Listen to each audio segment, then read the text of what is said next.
trabalho de oração, e esse trabalho já ultrapassa aí a marca de 160 horas ininterruptas. Não há instrumentos musicais, não existe data show, tela de LED, não tem tecnologia. O que existe é oração, adoração e palavra.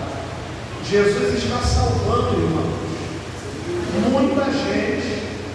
Jesus está batizando com o Espírito Santo. Tem pessoas que chegam lançando maço de cigarro diante da igreja pelo mover do Espírito Santo. E isso tudo começou com alguns que se reuniram em prol de um único propósito. Por que eu estou falando sobre isso? Porque é justamente isso que eu desejo para nossas famílias, que eu desejo para a sua família. Uma família avivada pelo Senhor, uma família que serve ao Senhor. O texto que nós lemos, ele conta um momento muito triste da vida de Jacó, mas ao mesmo tempo um momento muito feliz. E a vida de Jacó teve esses altos e baixos. Constantemente, Jacó desfrutava de momentos altos e momentos baixos na presença do Senhor. Mas antes de nós chegarmos aqui, eu quero fazer uma apanhada bem rapidinho da vida de Jacó.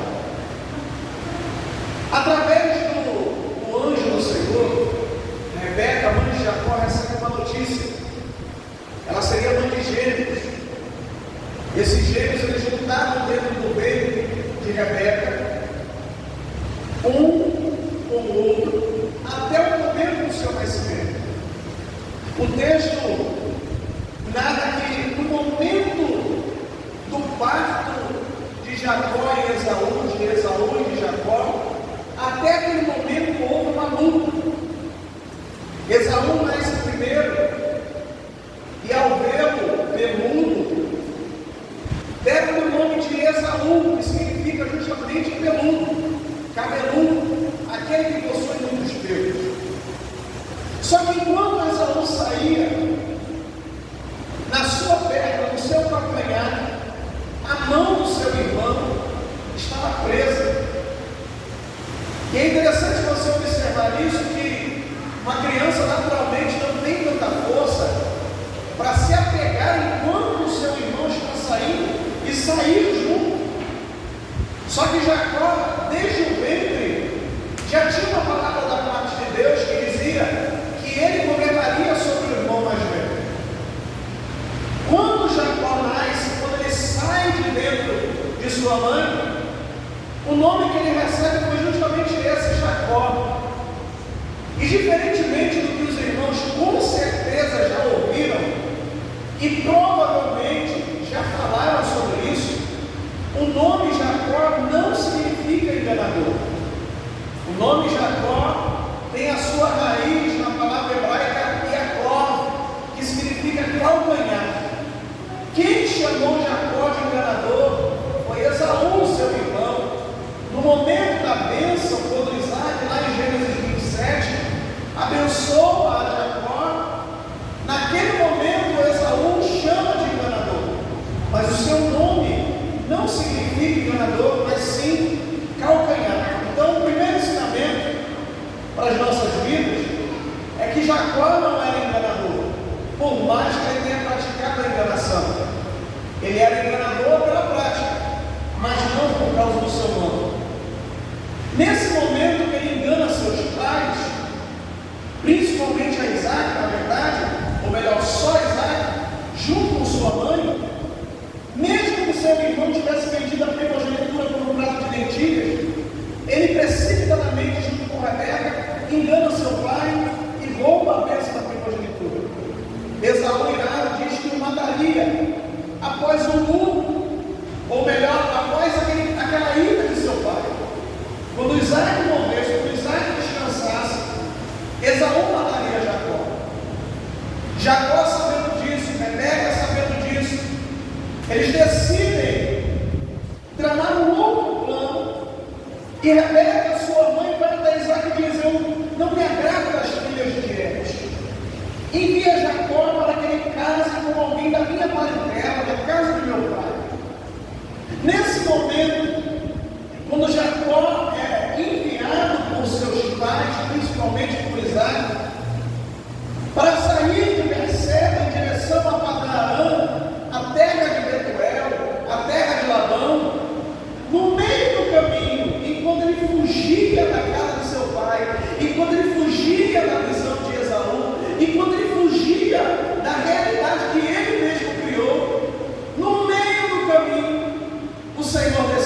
aparecer a Jacó. Irmãos, eu acho isso maravilhoso. Eu acho isso lindo da parte de Deus. Por que eu acho isso lindo? Porque o texto narra muito bem, deixa isso muito claro em Gênesis 28, que essa saída de Jacó não foi uma saída planejada, no sentido organizacional. Jacó não pegou suas malas, Jacó não pegou camelos e botou especiarias e a sua riqueza como filho pródigo. Jacó não saiu de casa acompanhado de servos, das honrarias que ele merecia por ser filho de Isaac. Ele saiu fugido, ele saiu sem nada, mas chegou no lugar onde Deus tinha marcado um ponto. E é interessante, irmão, porque Deus usa certas circunstâncias da nossa vida para marcar um ponto com a gente. Certas circunstâncias dificultosas, certas circunstâncias dolorosas, Deus usa para falar e se revelar a cada um de nós. O que isso tem de ensinamento para mim e para você, para mim, para minha casa e para a sua casa? Um momento difícil que você pode estar vivendo pode ser um momento que Deus declarou que vai ter um encontro com você. E que coisa maravilhosa é, no meio da dificuldade, Deus se manifestar a nós, porque analise comigo. No momento que Jacó estava fugindo, sem companhia, sem um amigo para conversar, sem um servo, sem um irmão que queria matá-lo, sem ninguém, solitário, sozinho, Deus decide abrir os céus e falar com Jacó. Hoje, no meio da solidão, no meio da angústia, porque é isso que o texto diz, no capítulo 35 que nós lemos, no meio da dor, no meio da solidão, no meio da angústia, no meio da tristeza, no meio de tanta incerteza, Deus decide abrir os céus para falar com Jacó. Irmãos, nós precisamos ter um pouquinho mais de fé nos momentos das nossas adversidades. Porque o Deus que falou com Jacó é o Deus que você e eu servimos.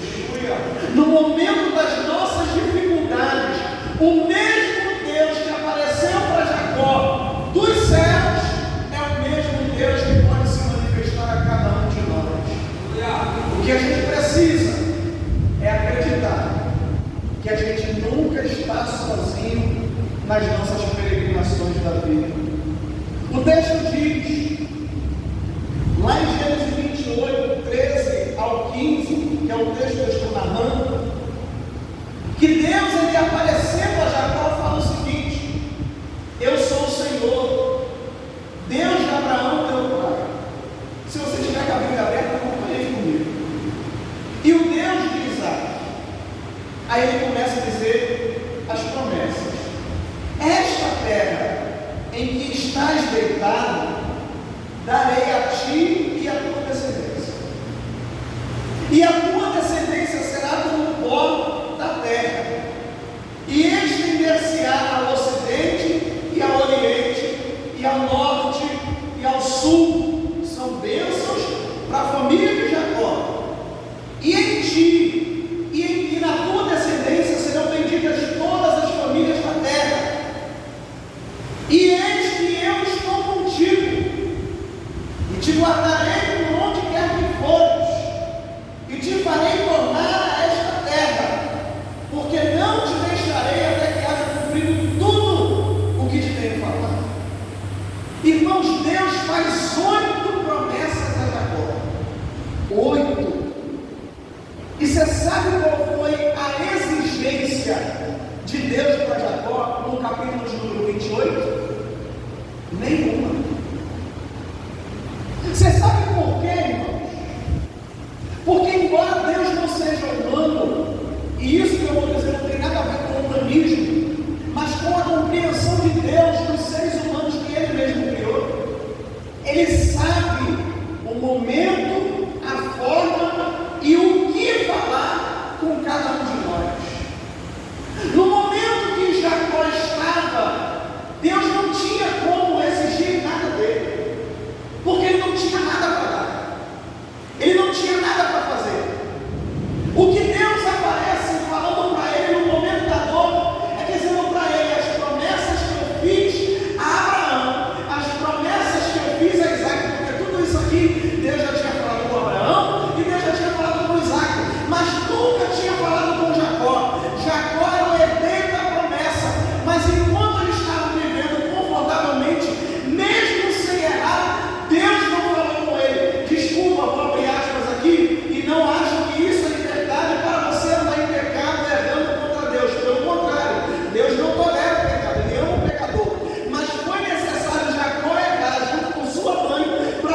é a porta dos céus.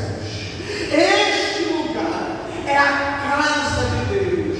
Ele não tinha nada para oferecer, ele não tinha nada para dar a Deus, mas ele pega a pedra que lhe serviu de travesseiro, fica ela no chão. A única coisa que ele levou na viagem, não levou roupa, ele não levou bagagem, ele não levou servo, ele não levou riqueza, mas ele tinha com ele um cântaro com azeite.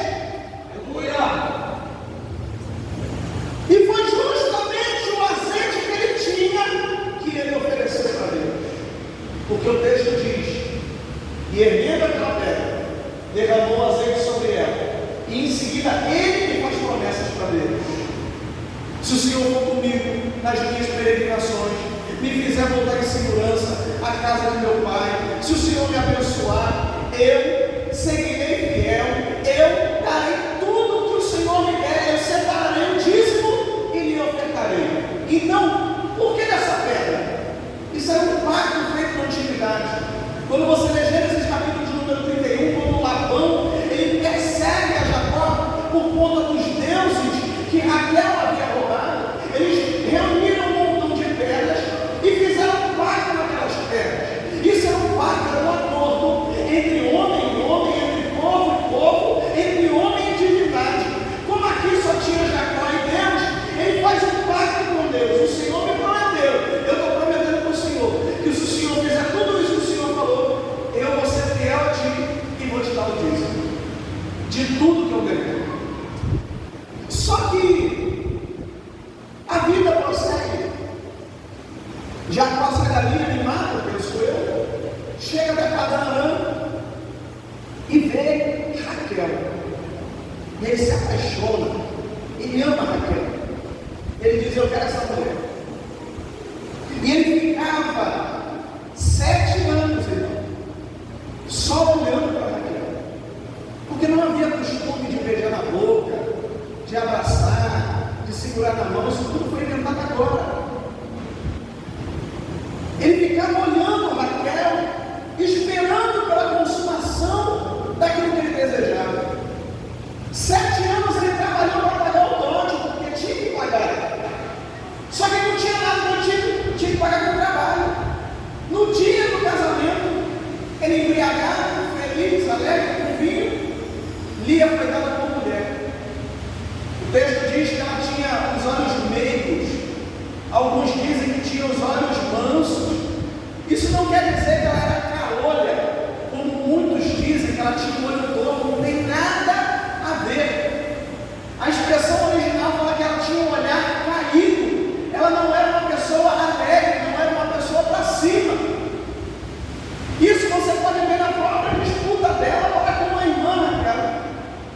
Labão engana Jacó e dá a Lia no lugar de Raquel. Ele fica com ela no período das núpcias, recebe Raquel e trabalha mais 7 anos para pagar. Trabalha mais 6 anos pelo fruto do trabalho, pelo dinheiro, pelo gado. Ele enriquece. Deus o abençoa poderosamente. Faz com que ele crescesse mais do que o próprio sogro. Ele decide: eu vou embora, porque eu tenho que retornar à casa do meu pai. Ele vai embora. Como eu disse, Raquel pega aqueles deuses, Labão vai atrás dele. Só que na verdade ele não acha nada. Os deuses estavam lá, ela escondeu, mas não havia como acusar a Jacó. Quando chega mais adiante, o texto diz que Jacó ele chega na terra de Siquém. O texto que antecede esse aqui. E ele compra um pedaço de terra, ele habita ali por um tempo, porque ele havia encontrado com seu irmão. Nesse encontro com seu irmão, o seu próprio irmão faz um convite: habita comigo na terra de Seir. Só que a ordem de Deus, a ordem de seu pai, aquilo que estava no seu coração não era habitar em Seir, Monte Ebal, Monte Gerizim, era habitar na terra de seus pais, na terra de Berseba, na terra da promessa. E nesse momento em que ele encontra o seu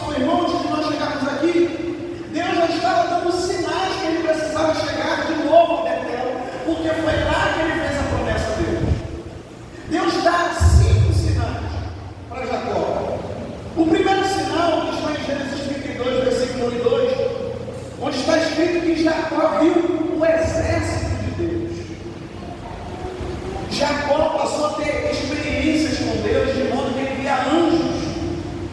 E ele vendo o exército de Deus, ele diz: o nome deste lugar é Mahanaim, que significa exércitos de Deus.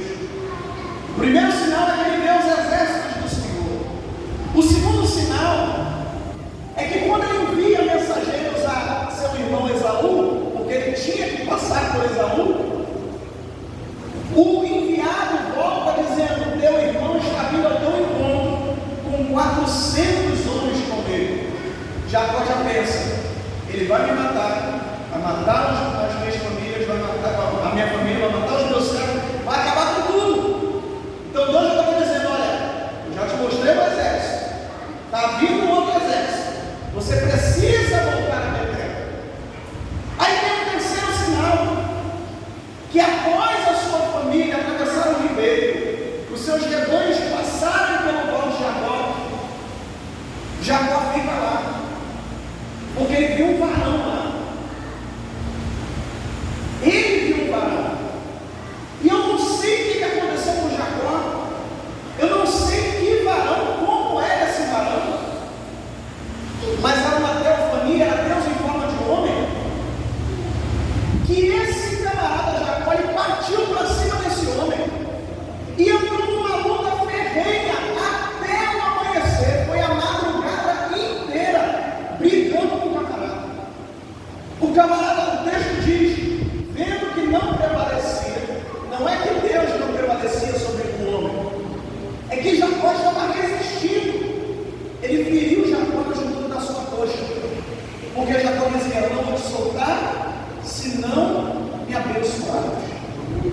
A bênção veio, mas a ferida também. Então Deus dá um quarto sinal. Jacó agora mancando, indo ao encontro de Esaú, rebanho na frente, presente, um monte de coisa para aplacar a ira do irmão. O Jacó que saiu era o Jacó saudável, o Jacó que enganou, o Jacó que tinha expectativa de vida. O Jacó que volta agora é o Jacó de cabeça baixa, mancando, ferido, pedindo perdão. O quarto sinal é justamente esse, o sinal da restauração da unidade da família. Esaú corre ao encontro do seu irmão, pula no seu pescoço, beija-o e ele se renova, a aliança está renovada, está tudo restaurado e Deus decide dar mais um sinal para provar que Deus queria ele em Betel. E qual é esse sinal, pastor? Quando eles pararam na terra de Siquém, que Jacó comprou aquele pedaço de terra, a sua filha foi violentada. Seus filhos Simeão e Levi disseram que se aqueles varões quisessem fazer parte da família e que eles ficassem ali, teriam que se circuncidar. No terceiro dia, quando a dor era intensa demais, os dois se reuniram e acabaram com aquele povoado.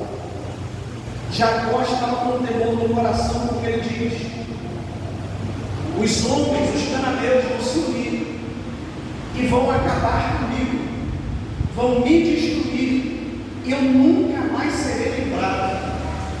Jacó entende que todas as circunstâncias que ele estava vivendo com a sua família tinham um único objetivo: fazer com que ele chegasse em Betel, fazer com que ele chegasse na casa de Deus, fazer com que ele voltasse ao lugar onde ele teve um encontro com o Senhor.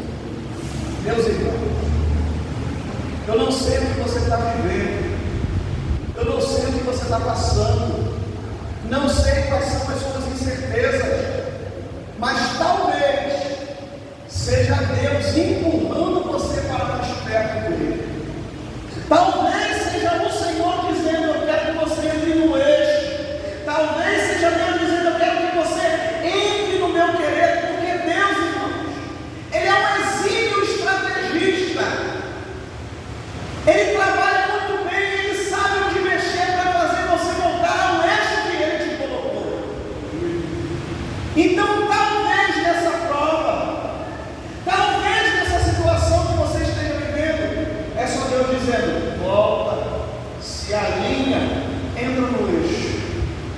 Chegamos no capítulo 35, quando Deus dá as ordens a Jacó, dizendo: levanta-te, sobe a Betel,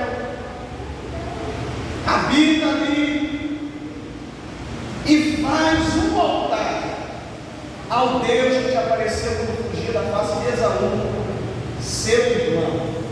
Agora, o Jacó que conhecia Deus faria com que a sua família conhecesse o Deus que ele sabia quem era.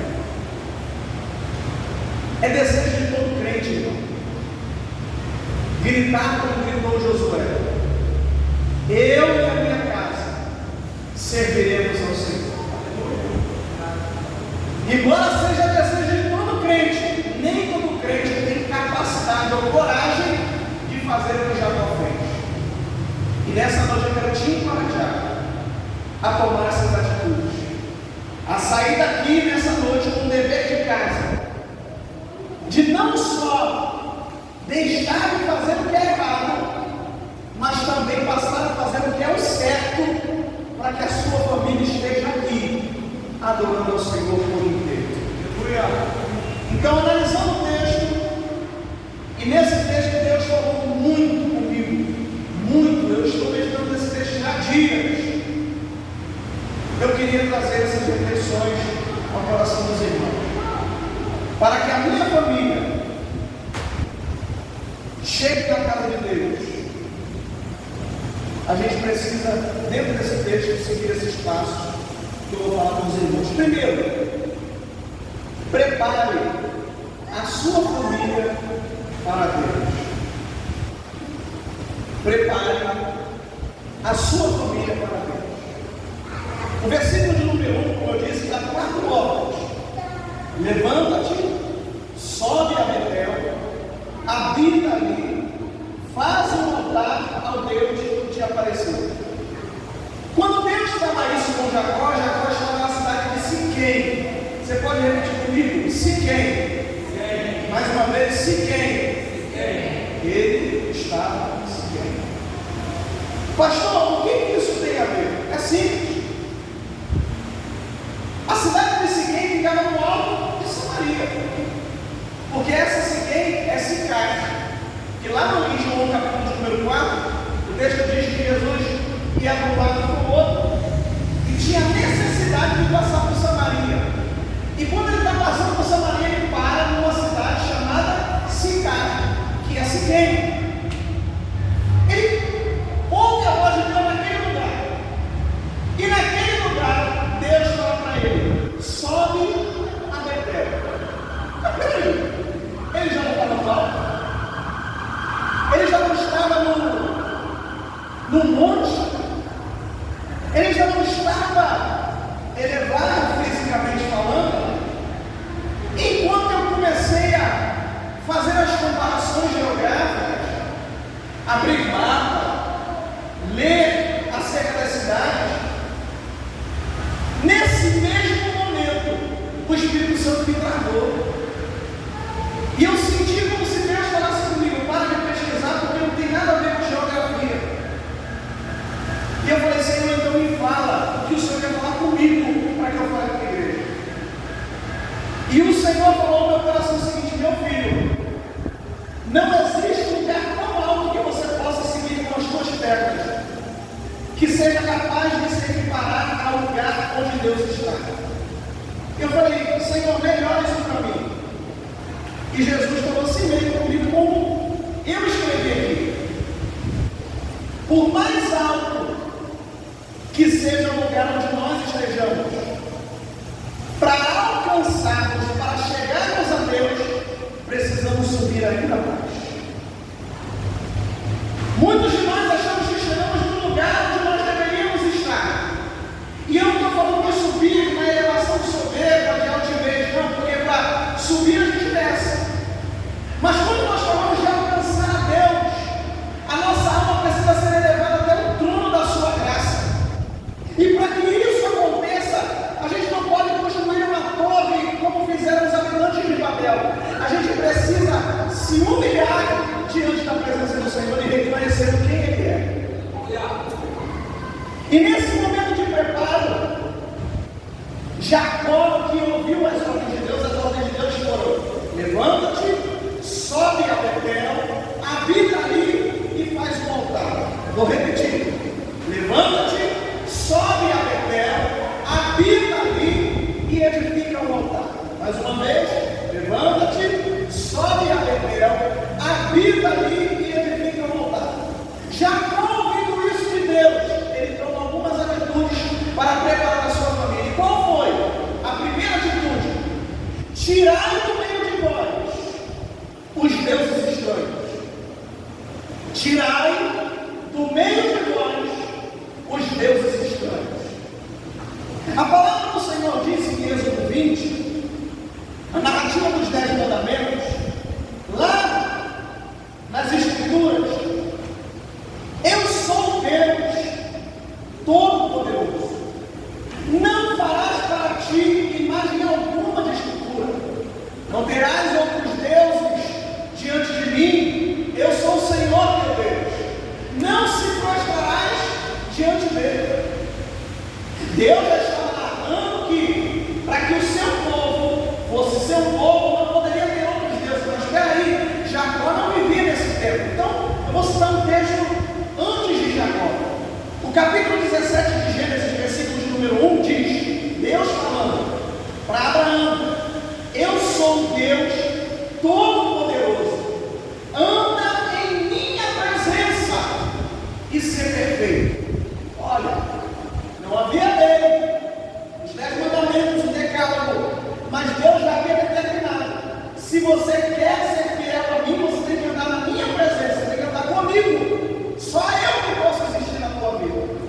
Jacó, que sabia disso, deu essa ordem para sua família: tem que tirar os deuses estranhos. Eu quero separar duas coisas aqui dentro dessa fala de Deus. Primeiro, a fala de Deus a Abraão, antes da lei, é que o critério para ser servo de Deus é estar junto dele. Para você dizer que é servo de Deus, você tem que estar junto com ele. E o segundo, e não menos importante, é que você tem que buscar ser perfeito.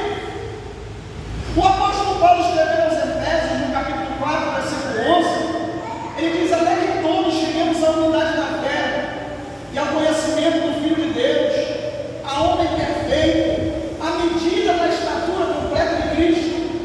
Eu sei que na nossa concepção a gente pode dizer o seguinte: pastor, mas eu sou pecador. De fato, Romanos 6, 23 diz que todos pecaram e destituídos estão da glória de Deus. O salmista declara: não há um que faça o bem, não há um sequer entre os homens que busque a Deus. O apóstolo Paulo repetiu isso aos Romanos. De fato, é uma verdade.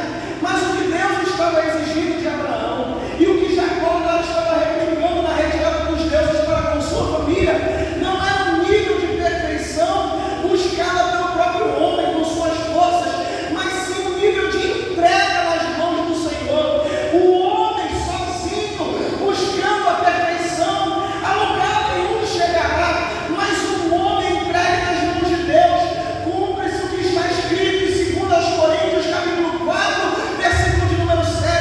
Temos, porém, estes tesouros preciosos em vasos de barro, para que a glória seja de Deus e não de nós. A gente continua sendo imperfeito, mas tem glória dentro da gente. Você pode dar glória para Jesus por isso? O que Deus espera de nós é que nós nos entreguemos a Ele por inteiro. E Jacó estava falando justamente sobre isso. Olha, eu conheço Deus, eu sei para onde nós estamos indo. Se a gente chegar lá com esses deuses, nada vai acontecer de bom. Pelo contrário, de repente a gente sofre alguma coisa. Então tira. E sabe o que eu acho interessante, irmão? Que essa palavra tira, ou tirai, no seu original, é a expressão hebraica sur, que significa afastar-se, ir embora, virar as costas, abandonar, deixar para trás, esquecer-se, enterrar, dar como morto. Era Jacó falando o seguinte: pega esses deuses que vocês dizem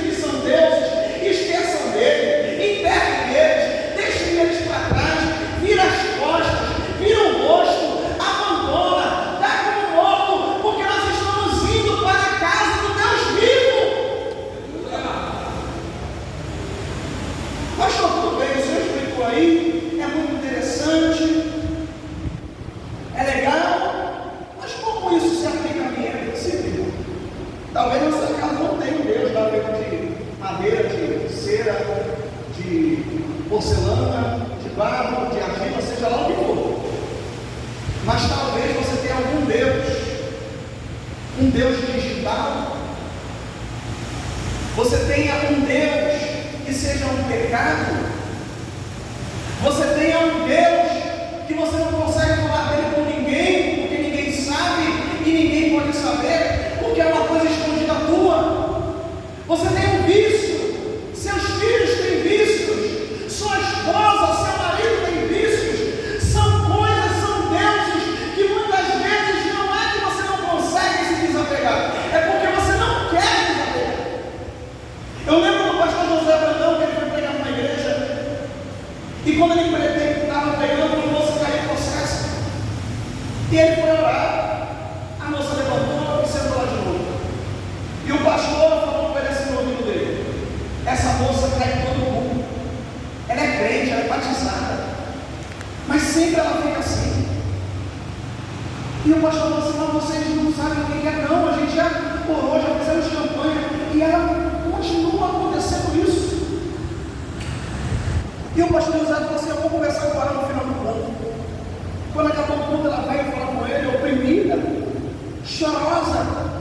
E o pastor José disse assim para ela: olha, o que está acontecendo contigo, minha irmã? A senhora não pode aceitar isso, a senhora é uma serva de Deus. Me diga, em nome de Jesus, o que a senhora tem que permite que o inimigo brinque assim com a senhora? Ela disse: não, eu não tenho nada na minha casa, tudo que eu tinha, quando eu me converti, eu joguei fora. Eu só tenho uma coisa, que foi a minha bisavó, foi da minha bisavó, foi da minha avó, foi da minha mãe, e agora está comigo, que eu não posso abrir mão. E o que é, minha irmã? Ah, é um santinho que eu tenho aqui, era um cordão daqueles que pendura no pescoço, desce aqui pela cintura, faz aquele negocinho aqui. Eu falei assim: minha irmã, a senhora tem que se desapegar disso. Ela: não posso.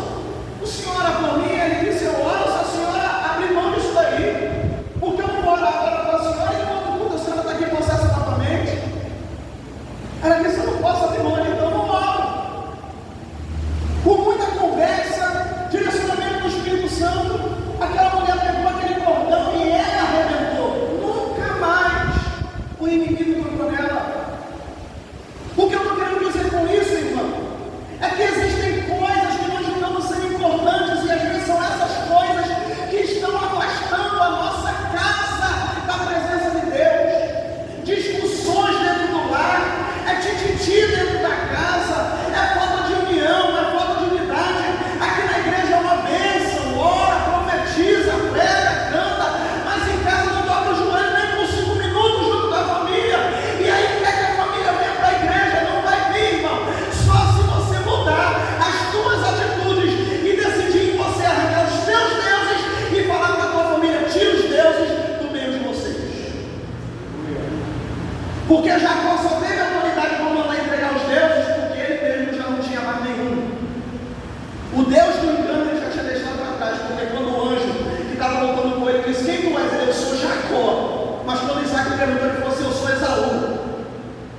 O Deus do engano ele deixou para trás. O Deus da soberba ele deixou para trás. Agora ele tinha autoridade para falar: tira os deuses. E é interessante, irmão, você quer saber uma coisa? Quando a pessoa está direcionada por Deus, ela sabe quando tem sujeira. Ela sabe. Labão não foi atrás deles à toa. Ele sabia que o Deus estava lá. Aquele povo que sabia seguir era tudo idólatra. Ele sabia que tinha idolatria lá. Ele diz: olha, pega todos os deuses que estão aí no meio de vocês, me dá tudo. E o texto diz: eles pegaram os deuses que estavam onde? Na mão. Eles andavam carregando Deus. Irmão, a gente tem que ter muito cuidado. Eu prego com muito cuidado, porque eu também sou homem. Mas tem gente que está fazendo os smartphones com Deus. Não lê a Bíblia, mas sabe de tudo que acontece na internet. Tudo. Aí vem a mãe e fala assim: pastor, você está meio desinformado das informações. Mas o que você está sabendo de novo? Ah, não, vê na internet hoje assim, assado. E é no Facebook da fulana, vê no Facebook do ciclano. E estou sabendo muita coisa, mas muita coisa. Muita informação e muito conhecimento deixa a gente numa merda. Você sabe de tudo, ao mesmo tempo você não sabe de nada. Você pega essa juventude, não estou generalizando, não se ofenda com o que eu vou falar, e fala para ela assim: escreve uma redação.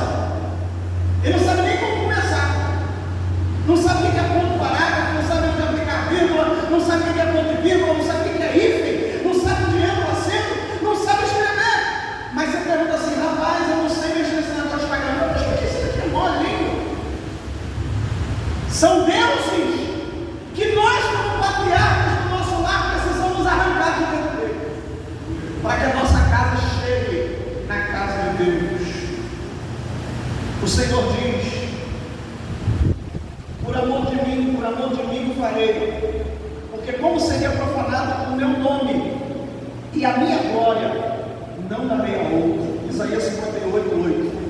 Ainda diz, Isaías 43:11: eu sou o Senhor, e fora de mim não há Salvador. Ainda diz em Isaías 44:6: assim diz o Senhor, Rei de Israel, seu Redentor, o Senhor dos Exércitos: eu sou o primeiro, eu sou o último, e fora de mim não há Deus. Ainda diz em Isaías 45:5: porventura há outro Deus fora de mim? Não há outra rocha que eu conheça. Ainda diz em Isaías 45:6: eu sou o Senhor e não há outro, fora de mim não há Deus. Se Deus, pela sua palavra, em tantas outras passagens como estas, está dizendo: não existe outro Deus, não tem outra divindade, os deuses dos homens são engano, porque nós permitimos que os nossos filhos, as nossas filhas, os nossos relacionamentos tenham outros deuses que não o Deus dos céus.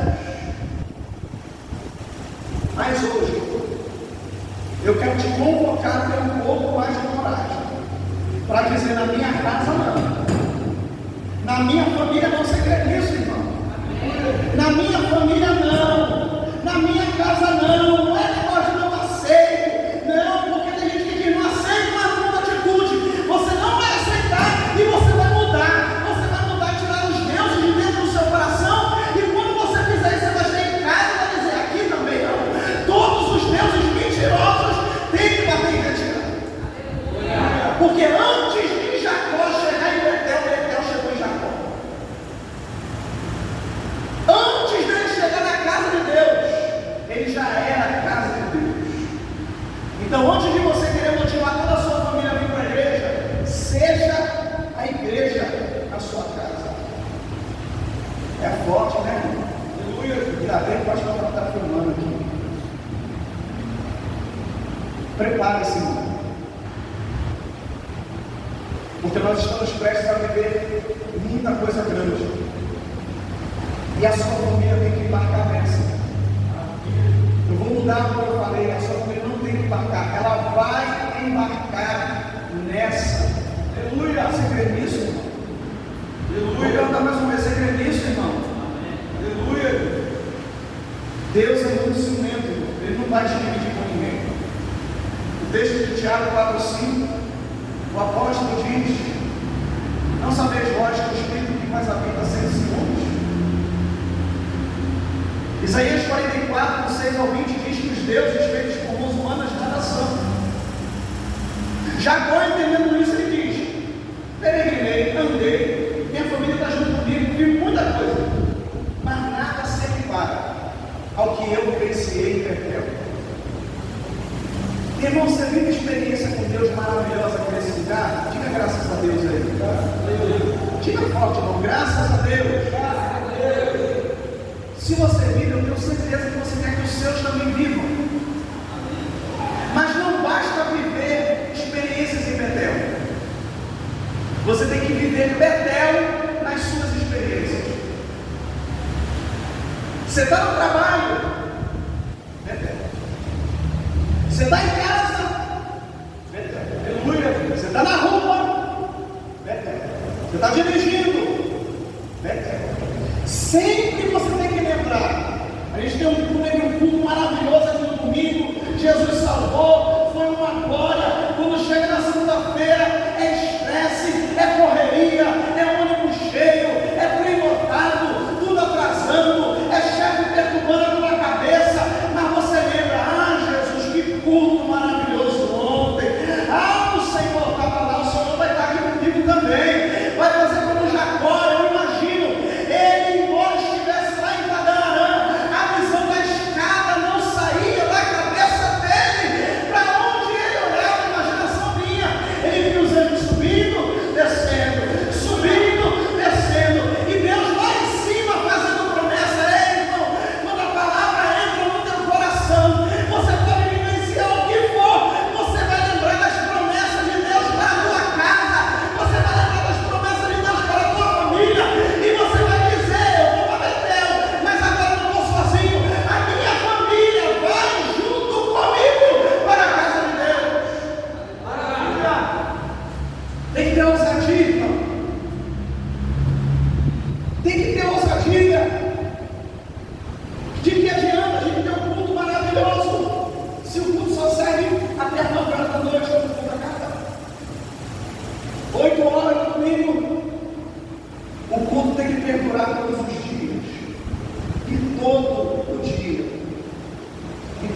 prepare sua casa, porque Betel é o próximo ponto de parada da sua família.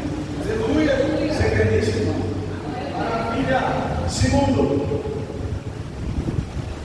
purificai-vos. Jacó disse: depois de os deuses, purifique-se.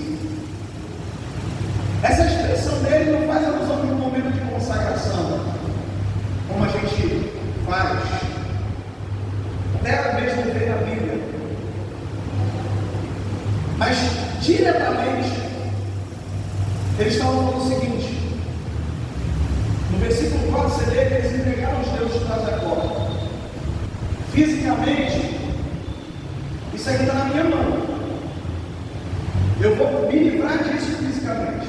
Eu venho aqui e dou para Josué. Agora não está mais comigo. Eu me livrei fisicamente. Mas pode ser que espiritualmente eu esteja assim: rapaz, aquele potinho com pão que falta me faz. Que saudade daquele negócio. O povo saiu do Egito e disse assim: que saudade das cebolas, que saudade dos pepinos, que saudade do melão, que saudade da panela de carne, que saudade, que saudade. Saíram do Egito, mas o Egito não saiu deles. Jacó, conhecendo a família que tinha, disse: dá os deuses para cá. Agora esqueçam desses deuses. A palavra purificar, ela faz alusão a desligar-se, não só fisicamente, mas espiritualmente. Porque Jacó, no versículo 4, ele enterra os deuses embaixo do carvalho, lá em Siquém. Era Jacó dizendo: que nós vivemos até Siquém, acaba em Siquém.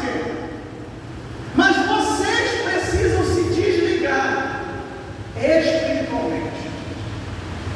Eu já contei aqui da irmã da nossa antiga igreja, que depois da escola dominical, a igreja do alto, tocando pagode lá embaixo, ela parou no meio do tempo, a gente saindo da igreja, e ela parou assim e ficou parada no meio da igreja.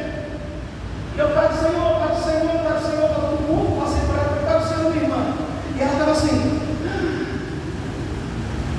Eu falei: que houve, minha irmã? Ela: me bateu uma saudade agora. Eu falei: do que, irmã? Ela: da época que eu ouvi essas músicas lá no mundo.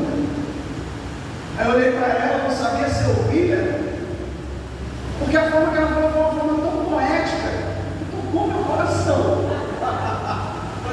Mas ela estava sentindo falta da velha criatura.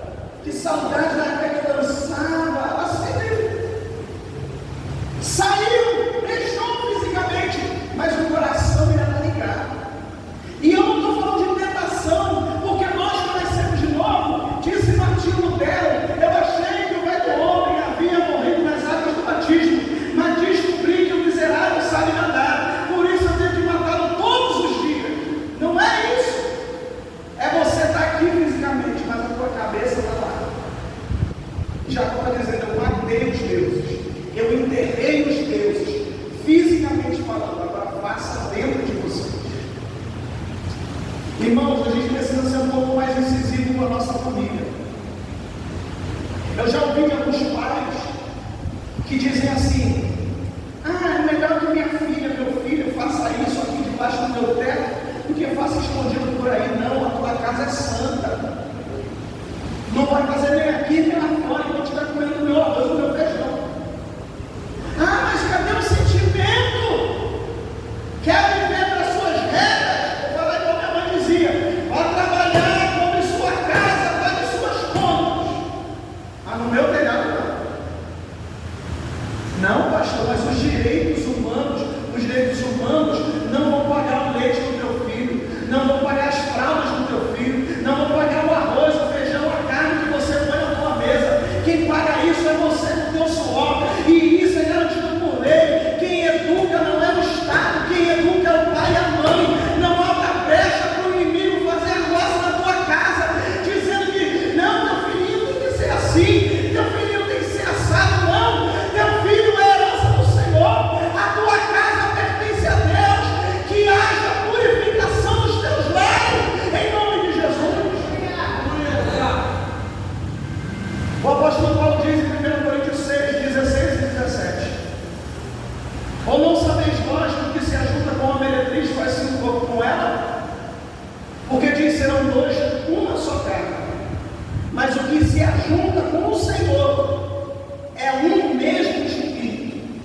Você fala, Jesus.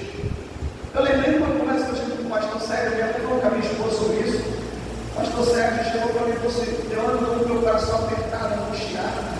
Eu fiz uma coisa, ai meu Deus, choroso. Lembra disso, meu Deus? Por que eu faço, Deus? Pelo amor de Deus, eu tenho vontade de rir pela história, né? Mas aí eu não ri, não, porque ele estava falando. Aí eu conversei com ele e tal. Mas por que ele sentiu esse incômodo? Por que ele ficou mal?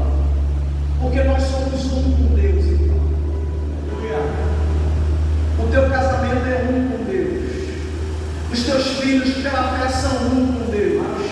A tua casa é uma com Deus. E você não pode abrir mão disso. Persevera, exija, decrete, declare pela fé e pelo poder do nome de Jesus. Na minha casa haverá purificação. Desligue tudo. Porque o apóstolo Paulo diz em 2 Coríntios 5,17: se alguém está em Cristo, nova criatura é. As coisas velhas passaram, tudo se fez novo. O apóstolo Paulo escreveu nos Romanos capítulo 12, versículo 1 e 2, diz para que a gente não venha se conformar com esse mundo, mas que venhamos transformar a nossa mente, o nosso entendimento, pela renovação, pela transformação. E quem faz isso é o Evangelho de Cristo, a mudança de mente. Então a gente tem que mudar. Para que a gente vai mudar, pastor? Para que as nossas obras sejam diferentes. O Senhor Jesus Cristo disse em Mateus 5,16: assim resplandeça a vossa luz diante dos homens, para que eles vejam as vossas boas obras e glorifiquem ao vosso Pai que está nos céus. Isaías capítulo 1, versículo 16, ele diz: lavai-vos, purificai-vos, tirai a maldade de vossos atos de diante dos meus olhos, cessai de fazer o mal. Tessalonicenses, 1 Tessalonicenses 4,3, o apóstolo diz: porque esta é a vontade de Deus, a vossa santificação. Isaías capítulo 52, versículo 11, o Senhor diz: retirai-vos, saí daí, não toqueis coisa imunda, saí do meio dela, purificai-vos, os que levais os vasos do Senhor. 1 Coríntios capítulo 5, versículo 7, o apóstolo Paulo diz: purificai-vos, pois, do fermento velho, para que sejais uma nova massa, assim como estáis em fermento, porque Cristo, nossa Páscoa, foi sacrificado por nós. Tiago capítulo 4, versículo 8, o apóstolo escrevendo diz: chegai-vos a Deus, e Ele se chegará a vós. Limpai as vossas mãos, pecadores, e vós de duplo ânimo, purificai os vossos corações. A vontade de Deus para a tua família, meu irmão, minha irmã, é que ela seja limpa, purificada, transformada, desligada do mundo e ligada com Deus. Declare isso na tua família, meu irmão. O teu dever de casa hoje é chegar em casa e falar assim: eu vou preparar minha família para ir para a casa de Deus. Eu sei que a gente já está em cima do horário, mas a pregação tem que ser didática. Ela precisa te ensinar. Não é só pular, mudar, sapatear, gritar. Tem que entender e agir em cima do que você entendeu. Você que está vivendo algo complicado na tua casa, porque eu acredito que tem alguém que precisava dessa palavra. Você precisa sair daqui e praticar o que você está aprendendo. Por mais que aos olhos humanos você olhe e diga assim: rapaz, minha família não tem jeito não. Mas hoje você vai agir pela fé. Porque conforme diz o apóstolo, nós não andamos por vista, nós andamos por fé. O escritor aos Hebreus diz que a fé é o firme fundamento das coisas que se espera, mas que ainda não se vê. Então hoje você vai chegar na tua casa, você vai dobrar o teu joelho e vai dizer: Senhor, me ajuda a preparar a minha família para ir para a tua casa. Não é fazer isso no dia do culto, porque faltam 10 minutos para você sair de casa e dizer para o teu filho: vamos para aqui, não. Para a igreja. Você vira para o neto e fala: vamos para adorar Jesus hoje, escutar o pastor pregar. Não, você tem que preparar, porque o caminho de Siquém para Betel é longo, mas uma hora ele chega. Uma hora vai chegar. Uma hora você vai ver teu filho de volta. Uma hora você vai ver tua filha de volta. Uma hora você vai ver o teu sobrinho, teu neto,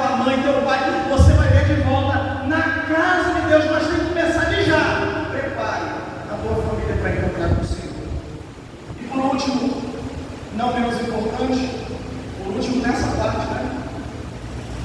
Mudai as vossas vestes. O apóstolo Paulo, aí no capítulo 4 de Efésios, versículo 22 ao 24, ele diz assim: vos despojeis do velho homem, ou seja, tira a vestidura do velho homem, que se corrompe pelas concupiscências do engano, e vos renoveis no espírito da vossa mente, e vos revestais do novo homem, que segundo Deus é criado em verdadeira justiça. Ou seja, tira essa roupa velha e coloca uma roupa nova. Jacó diz: troque essa roupa de você, está tudo sujo. É roupa de pecado, é roupa de homicídio, é roupa de luxúria, é roupa de tudo que não presta. Bota uma roupa nova, porque a gente está indo para a casa de Deus. Eu lembro agora do presbítero Josué. Antigamente ele gostava, né? Bota a sua melhor roupa, faz o cabelo, passa a maquiagem e vamos adorar a Jesus. É justamente isso, mas não fisicamente, espiritualmente. Muda interno para refletir o externo. Trabalha dentro para entregar do lado de fora. O que Jacó estava dizendo é necessário que vocês mudem as atitudes do lado de dentro, para que quando chegar em Betel vocês não fiquem perdidos sem saber o que fazer. Você acredita, irmão? Tem gente que crente que chega na igreja e não sabe o que faz. Não estou falando de fazer, falando de adorar. Não sabe como adorar. Só dá. Só que quem tem a veste mudada, como Josué lá no capítulo 3 de Zacarias, ele estava querendo sacrificar, estava querendo ofertar no altar, ele estava querendo, mas não conseguia, porque o Satanás estava na frente dele. E por que o Satanás estava na frente dele? Alguém lembra aqui? Eu falei comigo. Satanás só estava na frente do sumo sacerdote Josué porque ele estava com uma veste suja. O texto diz: Satanás estava na sua frente para se lhe opor. Mas Deus, que hoje é capaz de mudar a veste da tua família, aleluia, ele teve misericórdia de Josué e enviou hoje e disse: troca a veste dele. Não era veste física, era uma veste espiritual. Aleluia. A gente não sabe o que aconteceu ali, mas ocorreu nisso. Josué foi restaurado e ele pôde sacrificar no altar. Talvez a tua família esteja perdida, talvez algum amigo teu esteja perdido, talvez algum ente querido teu esteja perdido por causa de atitudes erradas que você praticou. Mas hoje, tome uma atitude, mude as tuas vestes, porque a tua família vai ver as tuas vestes mudadas e vai mudar também. Aleluia. Queira mudança, meu irmão. Queira mudança. E é interessante aqui, percebe? Porque Jacó, lá na frente, no versículo 3, ele diz: levantemo-nos, subamos. A gente vai falar isso permitindo Deus na próxima quarta. Mas aqui ele disse: mudem vocês as vestes de vocês. E por que ele disse isso? Porque a dele já estava mudada. O coração dele já estava transformado. A mente dele já estava inclinada para Deus. Quando você e eu mudarmos as nossas vestes, aí sim nós teremos a autoridade para falar para a nossa casa mudar as vestes também. Que o Senhor Deus nos ajude, meus irmãos, a prepararmos a nossa família, a tirarmos os deuses estranhos, a purificarmos, a mudarmos as nossas vestes, para que quando nós chegarmos aqui na casa de Deus, a nossa coração não fique aqui no perto. O céu também se abra, escada de Deus toque a terra, anjos subam e desçam, e o próprio Senhor fale conosco. Porque tem crente que ouve Deus falar aqui, mas tem crente que não ouve. problema está em Deus ou está no crente? Saia daqui com essa reflexão. E que Deus possa te ajudar a preparar a sua família para estar na casa de Deus. Amém? Fique de pé, vamos orar, agradecendo ao Senhor por esse momento tão especial.